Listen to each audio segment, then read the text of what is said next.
깊이가 다른 경제 콘텐츠 3프로TV 오늘 아침 라이브 이주호 정영진입니다. 네, 7월 27일 월요일입니다. 네. 휴가철인가 봐요. 아 그래서 저도 휴가 복장으로 입고 왔죠. 예, 바로 떠날 수 있는 진짜요? 느낌. 예. 일은 계속 하실 거니 일은 하지만 그래도 마음만은 휴가를 떠나리라. 무척 짜증이 나고요. 예. 다들 어디 가는 것 같아서 네. 무척 셈이 납니다. 예, 그래서 저는 휴가 복장으로 올 한 주는 이번 한 주는 오. 네, 입도록 하겠습니다. 자, 뭐 주말 사이에 그 공습이 다소 소강 상태에 접어든 것 같습니다. 예. 14일에 뭐 트럼프 대통령이 공습 중단을 지시했다. 뭐 이런 뉴스들이 좀 나오고 있어서 네. 우리는 이걸 좀 좋게 반영하지 않을까. 왜냐하면 원유가 지금 조금 전에 이제 선물 시장 개장했잖아요. 네. 선물 시장이 5% 빠지고 있습니다. 여전히 84달러 수준이긴 한데 그래도 악재보다는 호재죠. 그래요. 뭐 원유 가격도 그렇고 물론 또 안 좋은 소식들도 없지 않아 있긴 합니다만, 네. 예, 그러나 우리로서는 제일 걱정되는 게 또 유가. 네. 유가가 이제 제일 걱정되는 것 중에 하나였으니까 그것만 조금 나아져도 괜찮지 않을까 그렇죠. 네. 기대를 해봅니다. 자, 그러면 오늘도 휴가철이지만 그래도 뉴스들 쭉 체크하면서 오늘 하루 시작하도록 하겠습니다. 네, 류종훈 기자 나와 있습니다. 어서 오세요. 네, 안녕하십니까, 류종훈입니다. 네, 반갑습니다. 반갑습니다. 저도 휴가 가고 싶네요. 가고 싶어요? 진짜 가고 싶어? 근데 정프로님 오늘 선글라스 엄청 멋있네요. 아, 괜찮습니까? 네네. 여기 이제 그 잠자리 선글라스. 이야. 네, 고맙습니다. 저런 선글라스 사실 어울리기 쉽지 않습니다. 아유, 저 같은 얼굴 안 어울리더라고요. 네, 파일럿들. 네, 옛날에 파일럿 느낌이죠. 라이방이라고 해요. 라이방이죠 옛날에. 라이방. 네, 고맙습니다. 자, 그러면 한번 가볼까요? 네, 뭐 주말에 되게 많은 일이 있었는데 네. 어쨌든 국내 뭐 분들 같은 경우에는 당연히 빅테크와의 협력에 대한 이야기들 샌프란시스코. 네, 샌프란시스코에서 이번에 또 AI 서밋도 하고 네. 또 이재명 대통령을 필두로 해서 국내 대기업의 또 총수들이 대부분 또 참석을 했잖아요. 근데 저 사진 한번 보면서 좀 시작을 하고 싶은데 되게 캐주얼한 느낌의 사진입니다. 보통 대통령 만찬이라고 하면 뭔가 딱 격식을 차리고 있고 각을 잡고 있잖아요. 네. 그런데 이게 지금 대통령 만찬에서 있었던 사진인데 여기 보시면은 지금 중간에 이재명 대통령이 있지만 네. 옆에 젠슨항 CEO 있죠. 그리고 이재용 회장이 여기 있고 정의선 회장, 최태원 회장, 이해진 회장 등등이 있는데 네. 보면 뒤에 보시면은 일반 사람들이 있습니다. 오. 그렇죠? 아, 그러네. 오. 네, 보통 대통령 만찬이라고 하면은 호텔이라든지 그렇죠, 딱 네. 큰 공간에서 하잖아요. 네. 편의점이요?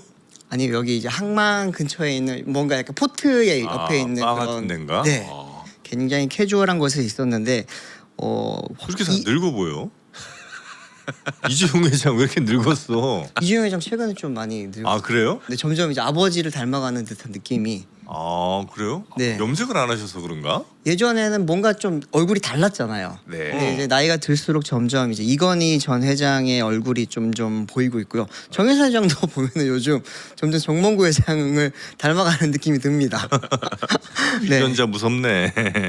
네, 맞아요, 무섭죠. 근데 지금 근데 여기는 되게 캐주얼한 느낌이지만 네. 이번에 샌프란시스코에서 발표했던 내용들을 보면은 굉장히 파격적인 내용들이 많습니다. 여기에 대해서 제가 인포그래픽을 하나 만들어 왔거든요. 네. 보시면 일단은 삼성과 SK가 중심으로 가장 큰 발표가 있었고요.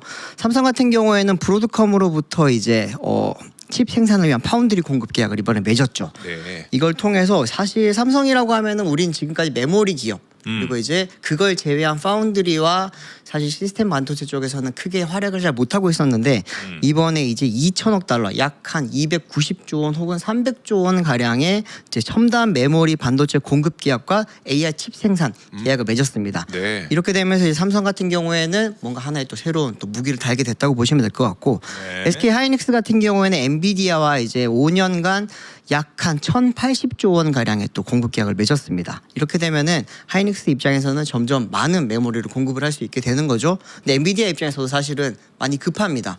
이번에 서밋 때 보면 최태원 회장이 했던 이야기 중에 되게 재밌었던 부분이 젠슨 회장 만날 때마다 배고프다고 한다. more chips라고 한다라고 했던 이야기가 뭐냐면 메모리 좀 더 줘. 네. 빨리 메모리 줘야지 우리가 더 많은 GPU랑 베라루빈 생산해서 우리가 돈을 더 많이 벌 수 있다. 네. 이 이야기잖아요. 근데 거기에 이제 어쨌든 같은 차원으로서 이번에 나왔던 이야기가 하이닉스 입장에서도 점점 많은 또 첨단 메모리를 공급을 하기로 했다고 볼 수 있는 겁니다. 근데 이거는 사실 우리 입장에서는 공급하는 계약이기도 하지만 네. 어떻게 보면은 엔비디아 되게 좋은 일 시켜주는 걸 수도 있어요. 근데 뭐 우리 양쪽이 더 좋은 거기도 하고, 근데 우리나라 입장에서 좀 더 큰 그런 부가가치를 내기 위해서는 AIDC 관련된 이야기가 좀 더 많이들 관심이 있었을 겁니다. 네. 또 보시면은 SK텔레콤과 엔비디아가 최대 2기가와트 규모의 이제 AIDC 관련된 협력을 이야기를 했고요. 또 엔트로픽 같은 경우에도 한국에다가 이제 AIDC 혹은 AI 팩토리를 세울 수도 있는 그런 부분에 대해서 약간 여지를 보였습니다. 네. 일단 뭐 AI로 또 요거 만드신 걸 거 아니에요, 그죠? 그렇습니다. 예, 만드실 때 명령하실 때 네. 모바일용으로 좀 만들어라 이렇게 한번 해보시면 어떨까? 아, 글씨 크기를 조금 더 크게. 예, 조금 갖고는 안 될 것 같은 느낌이. 알겠습니다. 왜냐면 네. 보시기에 휴대폰으로 보면 하나도 안 보여요. 예, 전 늘 요걸 이제 같이 켜놓고 보는데 네. 예, 그렇잖아. 제가 다음번에는 한 장 이렇게 차라리 그게 만들어보겠습니다. 낫죠. 예, 알겠습니다. 조금 그렇게. 친절하게 갑니다. 네.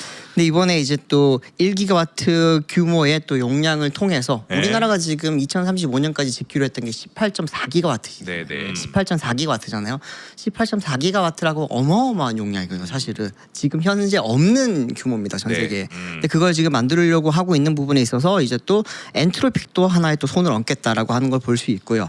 네이버 같은 경우에도 지금 보시면은 엔비디아랑 10억 달러 투자 유치를 하고 GPU 공급과 기술 협력을 확대를 합니다. 결국에는 지금 아시겠지만 네이버는 네오클라우드 사업을 많이 하는 기업이잖아요. 네. 그렇기 때문에 AIDC를 많이 확장하면 확장할수록 돈을 벌 수 있기 때문에 거기에 대해 그렇게 하기 위해서는 엔비디아의 GPU가 필요하고요. 또 돈이 많이 들잖아요. 그러다 보니까 브룩필드로부터 또 투자를 받기로 한 겁니다. 이걸 통해서 네이버도 사실 우리가 지금 쇼핑 회사로 지금 이제는 뭐 자리 잡고 있는 것 같은데 그러면 안 돼요 사실. 근데 그렇기 때문에 네오 클라우드 기업으로서 좀 더 커가기 위한 이번에 또 하나의 또 결실을 맺지 않았냐라고 또 생각이 들고요. 근데 저는 현대차는 조금은 실망스러웠습니다. 이번에 현대차 같은 경우에는 기존에 나왔던 이야기들과 크게 다르지가 않았어요. 네. 뭐 앞선 시간에 이야기했지만 정의선 회장이 되게 발표도 잘하고 대답도 잘합니다. 잘했는데 기존에 나왔었던 이야기죠. 이제 작년에 확보했던 GPU 5만 장 이야기가 또 나왔었고, 그리고 이제 구글 딥마인드와 엔비디아와 함께 보스턴 다이나믹스 그리고 이제 그 로보틱스 쪽을 협력을 강화하겠다. 기존에 또 나왔던 이야기죠.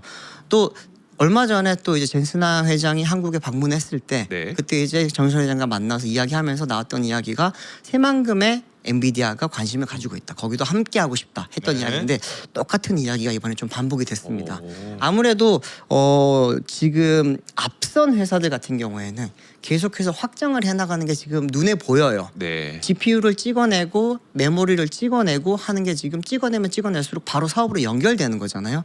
근데 현대차 그룹 같은 경우에는 이들이 다 완성이 되고 나서 이걸 최종적으로 소비를 해서 다른 부가가치를 만들어내는 네. 기업이란 말이죠. 그렇기 때문에 앞단에서 뭔가 더 이루어져야지만 갈 수 있다 보니까 조금은 속도가 느려 보이긴 합니다만 약간의 구체적인 이야기가 좀 나왔던 거는 뭐 지금 웨이모 쪽에 이제 자율주행 파운드리 사업을 하겠다 이런 네. 부분에 대해서도 지금 사실 지커가 많이 가져갔어요. 중국 기업에. 근데 그 부분에 대해서 어떤 식으로 가져올지에 대해서 조금은 더 구체적인 이야기가 이번에 구글 웨이모에 네. 그러면 자율주행 차를 현대가 만들겠다는 거예요? 아니면 그렇죠. 네. 아 그래요? 네.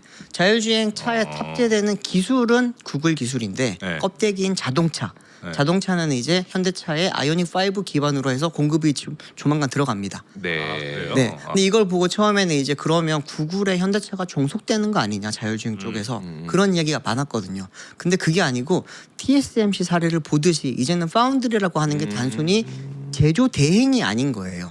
제조를 하기 위해서 그들의 기술을 다 파악을 해야 된단 말이죠. 네. 그러면은 거기서 학습한 노하우를 가지고 현대차도 자체적인 자율주행 기술을 만들잖아요.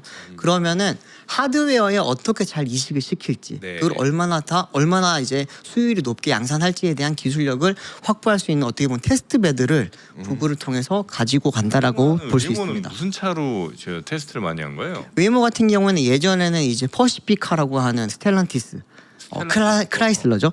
크라이슬러의 미니밴, 카니발 같은 차 하다가 최근에는 이제 제규어의 아이페이스라고 하는 전기차.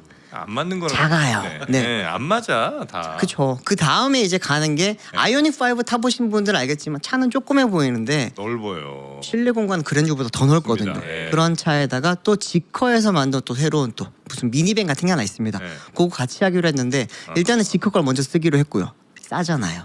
싸니까. 중국 차를 근데 그리 써도 되나? 미국에서 돌아다니는데? 걔네가 제조만 해서 아직까지는 제재가 없습니다. 그래요? 네. 근데 조만간 제재가 걸릴 수도 있는 게 걸려야지. 최근에 이제 미국 정부에서 퇴출시켰던 폴스타, 지리그룹 이거 지커랑 같은 회사예요. 네, 볼보도 같은 거라고 볼 수 있기 때문에 조금은 지켜봐야 되지 않을까라고 하는 생각이 듭니다. 네. 근데 이제 우리나라에서 지금 최근에 메가 투자가 있었잖아요. 4,755조 원. 지금도 믿기지 않는 숫자긴 합니다만 네. 거기에다가 이번에 또 이제 이번에 얼마였죠? 1,300조 원 1,300조 원? 가까이 네. 뭐 되더라고요. 합치게 되면은 아마 이제 6천조 6,000조 원 가량의 엄청나게 뭐 지금 저희가 상상이 안 되는 돈이에요 사실은. 네. 믿기지 않는 돈인데 그만큼의 투자가 들어가서 2035년 이후부터는 혹은 2045년이 되면 완벽한 AI 그런 인프라를 우리가 다 갖추게 될 걸로 보이고요.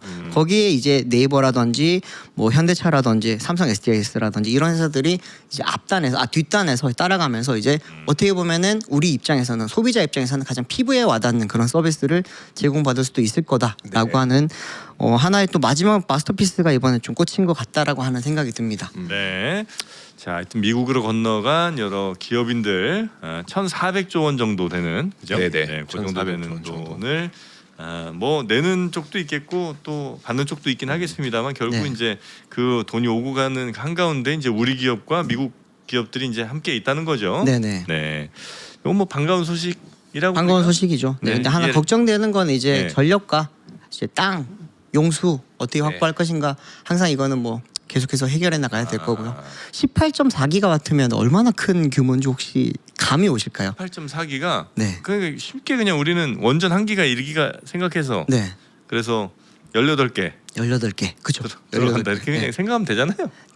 땅이 얼마나 많이 필요한지 아세요? 땅은 네. 그러네. 땅도 참 데이터 센터마다도 어마어마한 양이 필요하고 네. 반도체 공장도 어마어마하게 필요하니까 이게 좀 쉽게 설명을 드리면 예. 18.4기가면은 여의도 6개 반 있어야 돼요. 여의도 6개 반. 네. 그리고 지금 우리가 이제 새만금을 좀 요즘 많이 이야기를 하니까 네. 새만금 전체 규모에서 거기 보면은 그 전체가 다 산업단지가 아니잖아요. 산업단지로 만들어 놓은 땅의 한 98% 정도를 차지하는 게 18.4기가와트라고 합니다. 그래요. 그만큼 지금 큰 규모의 땅도 필요하고 뭐 전력은 생각을 좀 들어보니까 이제 어느 정도 거기를 마련하기 위한 준비가 좀 되어가는 것 계획 있는 같은데 걸로 들리더라고요. 네. 뭐 전력거래소 사장님이 말씀을 하셨잖아요. 네. 근데 땅 확보가 생각보다 조금 쉽지 않을 수도 있겠다라고 하는 생각이 드는 게 지금 우리가 그 팹 그리고 이제 AI/DC, AI 그리고 팩토리 관련된 이야기 할 때마다 팹 중심으로 지금 땅 이야기가 많이 나오잖아요. 네. 근데 AI/DC와 AI 팩토리에 관련된 땅 이야기는 아직 많지는 않거든요. 요걸 보면은 그러네요. 조금 이제 이 부분에서도 이제는 정부라든지 그리고 민간 차원에서도 좀 준비를 빨리 해야 되지 않을까라고 하는 생각이 듭니다. 네. 자, 이런 것들은 뭐 잘 우리가 또 준비를 하리라 생각을 하고요. 네. 자, 두 번째 뉴스도 한번 가볼까요? 네, 두 번째 뉴스는 조금은 무거운 뉴스긴 한데 이게 제 생각에는 오늘로 넘어가면서 약간 풀리지도 않을까 싶은데 최근에 유가가 굉장히 많이 올랐습니다. 네. 유가가 올랐던 건 당연히 이제 뭐 미국과 이란 그리고 어제 오늘 새벽이었죠. 보니까 우크라이나가 또 이란을 맞아요. 공습을 배를 또 피격을 했더라고요. 습격했더라고요. 두 개의 전쟁이 하나가 됐다 이런 평가가 나오겠죠. 네. 네. 이란이 거기 아니야 저거냐 우크라이나가. 우크라이나가 갑자기 또 이란 쪽으로 네.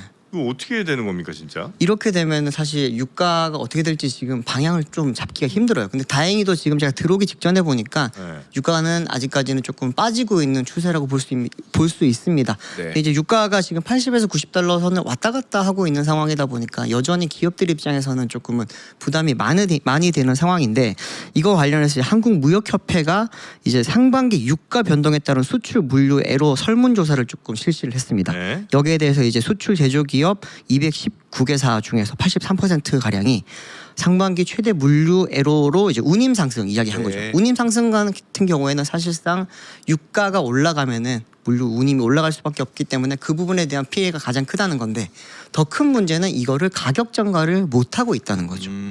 가격 전가를 할 경우에는 사실상 이제 그 수출 기업 입장에서 당장에 매출이 줄 수도 있고요. 네. 그리고 그런 걸 또 당연히 우려하는 상대 국가에서는 이제 인플레이션이 올 수 있다 보니까 좀 계속 워워 시키고 있는 겁니다.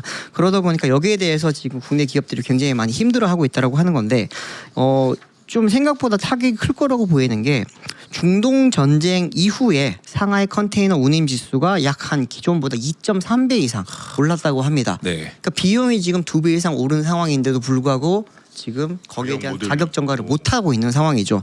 그리고 이제 내부적으로 다 흡수를 하고 있다 보니까 이게 결국에는 기업의 실적으로 좀 안 좋게 넘어가고 있고요. 근데 여기에 대해서 대부분 좀 기업들이 작은 기업들이 많습니다. 큰 기업들 같은 경우에는 뭐 현대차라든지 삼성이라든지 이런 같은 경우에는 한국 법인에서 미국 법인으로 판매를 하는 경우가 많아요. 자체적으로 수용을 한다고 하더라도 이게 좀 받아들일 수 있단 말이죠. 근데 작은 기업들 같은 경우에는 흔히 말하는 이제 한국 기업에서 미국 기업으로 수출을 하는 네. 기업들이잖아요. 그런 수출 기업들 같은 경우에는 이거를 전가를 못하게 될 경우에 바로 타격을 그대로 입게 된다고 합니다. 근데 이게 지금 중동 전쟁 여파가 뭐 저희도 방금도 이야기했지만 생각보다 네. 쉽게 안 끝날 것 같아요. 끝날 듯 하다가 갑자기 맞아요. 우크라이나 전쟁까지 합쳐지게 되다 보니까 이게 어떻게 될지는 모르겠는데 지금 이 부분이 좀 빨리 끝나지 않게 되면 영업이익률이 굉장히 좀 많이 하락할 것 같다라고 보고 있고 실제로 지금 기업들의 한 85.9% 가량이 실제로 상반기 영업이익이 많이 감소를 했다고 합니다. 네. 지금 이제 뭐 우리가 삼성전자와 SK 하이닉스 실적에 많이 좀 집중을 하고 있다 보니까 상반기 실적이 좋다고들 생각을 많이 하세요. 네. 실제 그들은 영업이익률이 지금 70에서 80% 가까이 지금 높은 상황이긴 합니다만. 네. 근데 다른 기업들 같은 경우에 특히나 제조기업들은 굉장히 안 좋아요. 현대차도 지금 마이너스 20% 이상 줄었단 말이죠. 그런 걸 보면은 다른 제조기업들의 상반기 실적이 굉장히 안 좋을 수 있기 때문에 실물 경기로 넘어가게 되면 좀 많이 안 좋을 수도 많이 좀 우리가 생각했던 것보다 네. 좀 심각하게 넘어갈 수도 있지 않을까라고 하는 생각이 들고요. 또 중소벤처기업부에서 나온 이야기를 한번 보면은 이들이 이제 이런 물류비라든지 원자재 가격 때문에 이제 기업 실적이 안 좋아지는 것뿐만이 아니라 뭐 해외 주문 취소라든지 네. 보류라든지 이런 게 지금 계속해서 이어지고 있다고 합니다. 네. 이게 뭐 아시겠지만 호르무즈 해협도 막혔죠. 이제 좀 있으면 홍해 막히죠. 이렇게 네. 되면은 물류가 굉장히 늦어지잖아요. 그러면은 사가는 입장에서는 다른 곳을 찾는다든지 아니면은 취소를 한다거나 이런 일이 많이 발생할 수 있거든요. 근데 여기에 대한 피해는 또 중소기업들이 많이 입고 있다 보니까 그들에 대한 피해가 계속해서 좀 커지지 않을까. 또 이제 유가가 오르다 보니까 원자재 가격이 오르잖아요. 거기에 대한 걸 전가를 못하는 건 또 연결되다 보니까 악순환이 이루어지고 네. 있다고 지금 이야기가 나옵니다. 물가 오르니까 우리가 생산하는 단가 올라가지 또 거기 수출할 때 물류비 올라가고 그렇죠. 그죠? 근데 이제 가격은 더 받아야 되는데 네. 가격 더 받자니 이게 조금 뭐 아주 뭐 반도체 같은 거야 상관없겠지만 이런 네. 것들은 가격 제대로 받기가 좀 어려운 상황이고 네. 네. 그러니까 이제 기업들의 이익만 자꾸 줄어든다는 거죠. 네, 맞습니다. 이거 어떻게 해결하나? 해결을 하려면 거의 전쟁이 빨리 끝나야 되지 않을까요? 가장 큰 원인을 지금 살펴보면은 네. 전쟁 때문에 유가가 올랐고 전쟁 때문에 물류비 상승이 있었고 물류 기간이 지금 늘어났잖아요. 사실 그 배 운송 기간이 늘어난 거잖아요. 네. 그러다 보니까 빨리 전쟁이 좀 어떻게 마무리가 돼야 유가도 조금은 뭐 안정세를 가져갈 거고 홍해와 호르무즈 해협이 열리게 되면은 운임 기간도 조금 줄 수 있다 보니까 당연히 비용도 조금은 낮아질 수 있을 거고요. 그러면은 기업들의 좀 부담이 많이 줄 수 있지 않을까. 그렇게 지금 보이는데 네. 트럼프 대통령이 이 부분에 대해서 얼마나 좀 진정성을 갖고 있는지는 조금은 지켜봐야 될 것 같습니다. 네, 일단 뭐 트럼프가 잠깐은 공격을 좀 중단한다. 네네.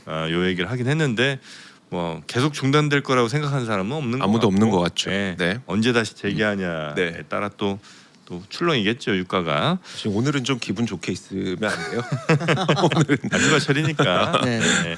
알겠습니다. 여튼 그렇게 기업들이 우리 수출 기업들이 좀 어려움을 겪고 있다. 네. 두 번째 뉴스였고요. 네. 세 번째 뉴스도 한번 가보겠습니다. 세 번째 뉴스 저희 시청자분들이 조금 많이 관심이 없는 것 같긴 한데 이제 또 주말 상간에 나왔던 부동산 관련된 이야기가 좀 컸습니다. 네. 이제 부동산 이야기하면은 우리가 사실 다주택자에 대한 좀 어떻게 보면은 압박이 컸잖아요. 네. 그러다 보니까 똘똘한 한 채가 좀 많이 몇 년 동안 되게 그런 주된 트렌드로 많이 올라왔었는데 똘똘한 한 채를 조금은 세금을 좀 더 많이 주고 뭐 약간 이런 식으로 네, 네. 이번에 좀 세제 개편이 있을 수 있다라고 하는 가능성이 조금 나왔어요. 종부세 이제 강화를 하는 강화 아니죠 개편을 하는 방향이 어느 정도 가닥이 잡혔다라고 하는 뉴스들이 주말 상간에 좀 많이 나왔습니다.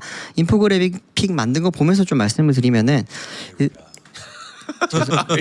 아이고야. 네, 좀 아이고야. 약간 뭐 우리 제작진들이 저 네. 약간 확대를 부분적으로 좀 해주시면 좋을 것 같고요. 다음부터는 내일부터는 네. 하나하나 해서 좀 크게 가져오도록 네. 하겠습니다. 일단 좌상단부터 딱 확대해 주시면은 네. 그거부터 한번 보면 좋을 것 같은데요. 네. 네, 일단 좀 핵심부터 말씀을 드리면 과세 기준은 현행 보유 주택 수에서 네. 주택 가격 합산 규모로 이제 바꾼다라고 하는 이야기를 하는 거거든요. 가액을 합산한다. 네. 두 채 세 채 있으면 그렇죠. 네. 쉽게 설명을 드리면 예를 들어 10억짜리 세 채를 갖고 있는 사람이랑 네. 30억짜리 한 채를 가지고 있는 사람은 자산 입장에서는 같은 규모잖아요. 네. 근데 10억짜리 세 개가 훨씬 더 세금을 많이 내고 비싸죠. 있었죠. 네. 그러다 보니까 똘똘을 한 채로 많이 몰렸던 건데 아. 그 구조 자체를 이번에 한번 바꿔보겠다. 총액으로 네, 총액으로 지금 바꾸겠다. 맞는 거긴 하지 사실은. 네. 네, 네. 그렇게 지금 가려고 지금 이야기를 하고 있는 상황이라고 보시면 되고 예. 이제 현재 지금 아시겠지만 주택 수에 따라서 세율을 적용을 하다 보니까 네. 이 주택 이하 보유자는 과세 표준에 따라서 0.5에서 2.7%의 세율이 지금 적용되고 있고 3주택 이상 보유자는 지금 5%의 중과세율 지금 대상입니다. 네. 근데 이 부분을 조금은 바꿔서 아예 그냥 총액으로 가게 되면은 주택 수를 많이 갖고 있는 사람들이 그 주택 수를 많이 갖고 있는 사람들의 불만이 그거였어요. 우리는 어쩌면 공급자이기도 하다. 네. 그랬죠. 시장 공급자잖아요. 전세라든지 월세에 대한 네. 공급자이긴 한데 거기에 대한 부분은 전혀 인정을 해주지 않고 오히려 그냥 우리가 주택 시장을 흔히 말하는 뭐 아도친다라고 표현하면 좀 그렇지만 그 주택 시장을 혼탁하게 만들고 있는 사람들을 약간 죄악시하게 만든다는 이야기가 많았잖아요. 이제 그런 부분에 대해서 그러면 그냥 차라리 총액으로 가는 게 좋지 않겠냐라고 하는 그런 이야기가 이번에 나왔고요. 또 이제 기본공제 그룹이 이번에 좀 어느 정도 나올 이야기가 지금 있다고 합니다. 네. 기본공제선이 현행 이제 12억 원에서 지금 소폭 상향을 검토를 하고 있다라고 이야기를 하고 있고요. 초고가 그룹에 대한 이야기가 지금 가장 사실 뜨거운 이야기이긴 합니다. 초고가 기준이 지금 좀 없거든요, 사실은. 네. 그렇죠. 네, 그러다 보니까 초고가 기준 여기에는 완전히 왕창 이제 세금을 때리겠다고 하는 거기 때문에 거기에 대해서 공시지가 30에서 40억 원 수준으로 지금 만들어 보겠다라고 하는 이야기인데 지금 여기에 대해서는 시가 한 40에서 50억 원 가량의 아파트들이 여기에 해당될 거다라고 보고 있고요. 대표적인 아파트로는 이제 한강벨트에 있는 아파트들이 있죠. 그렇죠. 예. 네, 그쪽 아파트들을 중심으로 이렇게 초고가 그룹이 될 거다라고 하는 이야기가 나오고 있습니다. 이렇게 되면은 아무래도 이제 여기 그 옆에 표를 조금 보여주시면 좋을 것 같아요. 네. 현행과 개편 방향을 비교를 했을 때 과세 기준이 보유 주택 중심에서 개인별 주택 합산 중심으로 바뀌게 된다고 보시면 되고요. 세율은 아까 말씀드렸지만 2주택, 3주택 여기 이제 좀 복잡하게 나눠져 있던 것에서 모든 보유자의 동일 누진 세율을 적용을 하겠다. 그러니까 몇 주택을 가지고 있는지는 이제는 중요하지 않고 네. 내가 가지고 있는 주택의 총액 그게 중요하게 지금 바뀐다고 보시면 되고요.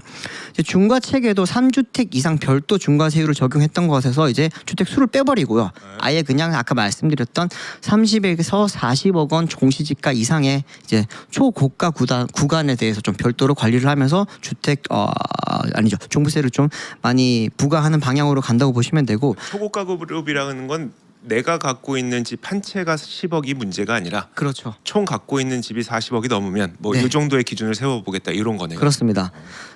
그러니까 이제 내가 한 5억짜리 10채 갖고 있으면 초고가에 합산이 되는 거예요. 네네. 네. 음. 그렇다고 보시면 되는 거고 총액으로 본다. 네. 근데 전체적인 50억짜리 기준을 한 채와 총액으로. 5억짜리 10채가 원래는 같다고 봐야 되는 거잖아요. 네네. 자산 규모로 봤을 때. 근데 지금까지는 5억짜리 10채 갖고 있는 사람은 세금을 정말 많이 맞았거든요.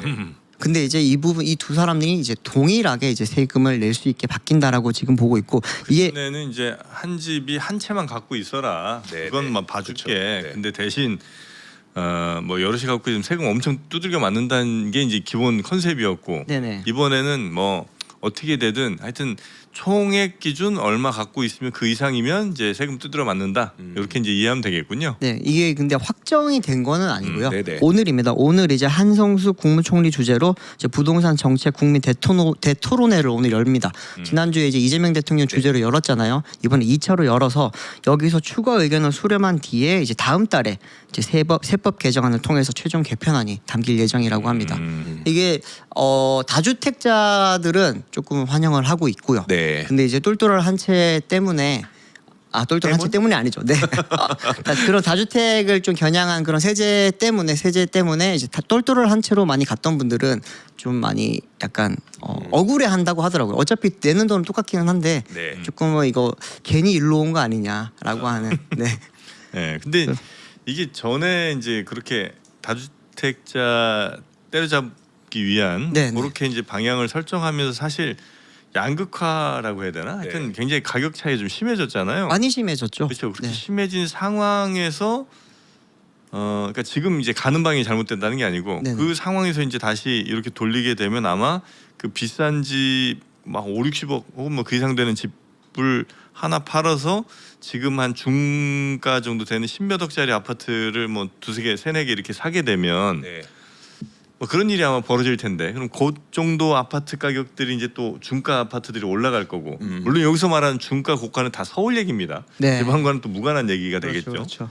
그러니까 그렇게 되면 또 그 중가 가격 아파트들이 이제 또 올라가는 일이 벌어질 테니 그럼 또 네. 뉴스가 나오는 게 똘똘한 한 채 팔고 새 채 샀던 뭐 A 씨 떼부자 됐네. 떼부자 됐네. 이제 이런 뉴스도 나오겠죠. 네, 네, 네. 그럼 또 사람들이 댓글 달면서 야이 누구 배만 불려주는 저놈들. 그럼 이제 또 거기서 그렇죠. 돌아가고. 그래서 지금 이제 초고가 구간이라고 하는 것에 대해서 좀 네. 아직까지도 논란이 많아요. 네. 지방에서는 사실 10억이면 초고가거든요. 아 진짜 초고가에 그 정도면. 네, 네, 네, 진짜 맞아요. 초고가예요. 네. 네, 그러다 보니 뭐 부산 해운대라든지 대구 수성구라든지 몇몇 지역을 제외하면 사실 국민 평형이라고 하는 이제 84제곱미터 기준으로는 10억 넘는 아파트들이 그렇게 많지는 않습니다. 근데 서울은 아시겠지만 이미 중위 가격도 15억을 넘었고 네. 평균 가격도 15억을 훌쩍 넘었잖아요. 그렇기 때문에 이 부분에 대해서 좀 어떻게 적용을 해야 되겠냐라고 하는 그런 이야기가 나오고 있고요. 공시지가 30억 원에 대한 이야기도 있습니다. 네. 공시지가 30억 원이라고 하는 게 정말 높은 가격에 대한 아파트만 기준으로 삼는 거거든요.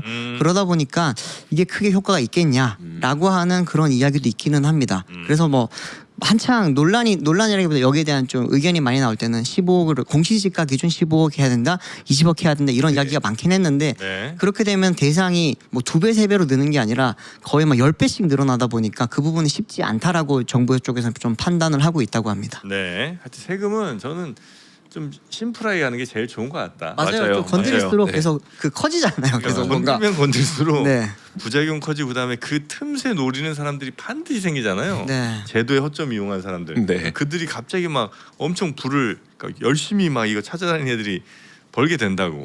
가능한 뭐 모든 걸 다 그럴 수는 없어. 하여튼 가능한 심플한 원칙으로 맞아요. 가는 네. 게 가장 좋은 것 같고 그 원칙을 좀 자주 안 바꿨으면 좋겠고 네. 그런 생각이 좀 들기는 합니다.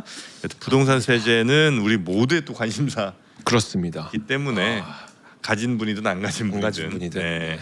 그래서 오늘 아침에 또 이렇게 전해 주셨고요. 오늘 뉴스삼 대단히 감사하고 네. 그 감자탕 냄새만 맡고 오늘 가셔야 될 것 같습니다.